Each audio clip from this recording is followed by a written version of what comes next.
அனைவருக்கும் வணக்கம். என் பெயர் ஹாசஃபா, 9ஆம் வகுப்பு. என் பெயர் ஸ்ரீவர்ஷினி, 9ஆம் வகுப்பு. என் பெயர் ஐஸ்வர்யா, 9ஆம் வகுப்பு. Municipal girls government model higher secondary school, Tiruvannamalai. இதுக்கு நாங்கள் என்ன ப்ராஜெக்ட் எடுத்திருக்கோம்னா, உள்ளூர் வளங்கள் பயன்படுத்தி பற்றி எடுத்திருக்கோம். அது நாங்கள் என்ன ப்ராஜெக்ட் பண்ண போகிறோம்னா, இயற்கை கொசு வெட்டை பற்றி பண்ண போகிறோம். ஏன் இயற்கை கொசு வெரட்டி? குட் நைட் ஆர்டர் பண்ணுற செயற்கை கொசு வெரட்டிகளும் இருக்கே. நம்ம அதெல்லாம் பயன்படுத்தினா நம்மளுக்கு சீக்கிரமாக நோய் வந்துடும். ஏன்னா நம்ம காலையிலேருந்து இரவு உறங்க போகிறதுக்கு நம்ம எல்லாமே பயன்படுத்துறது வேதிப்பொருட்கள் தான்.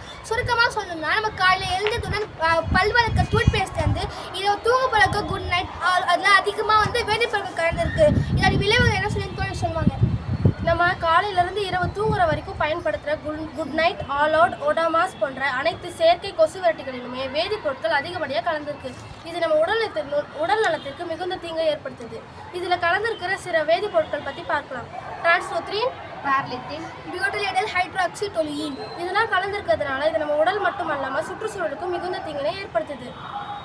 இதனால நமக்கு ஏற்படுற பக்க விளைவுகள் என்னென்னா, கண்ணெரிச்சல், தோல் பாதிப்பு, இதை நம்ம அதிகமாக சுவாசிக்கிறதுனால சுவாச பிரச்சனை ஏற்படுது. இது முக்கியமாக குழந்தைகளுக்கு பாதிப்பு அதிகமாக ஏற்படுத்துது. இதை பற்றி விவரிக்கிறாங்க என் தோழி. பின் விளைவுகளை தவிர்க்க உள்ளூர் வளங்களான இயற்கை மூலிகை இலைகளை வைத்து இயற்கை கொசு விரட்டியை நாங்கள் தயாரித்துள்ளோம்.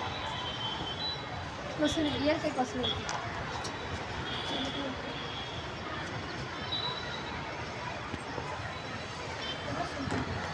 இதன் பொருட்கள்: குப்பமேனி இலை, வேப்பிலை, நொச்சி இலை, நீலகிரி இலை, தும்பை இலை. இது மட்டும் இல்லாமல் பூண்டு தோல், லவங்கம், வேப்பை இலை என அனைத்தையும் கலந்து நாங்கள் தயாரித்துள்ளோம். இதனால் இது மிகவும் மலிவானது மற்றும் உடல் நலத்திற்கும் சுற்றுச்சூழலுக்கும் எந்த வித பாதிப்பையும் ஏற்படுத்தாது.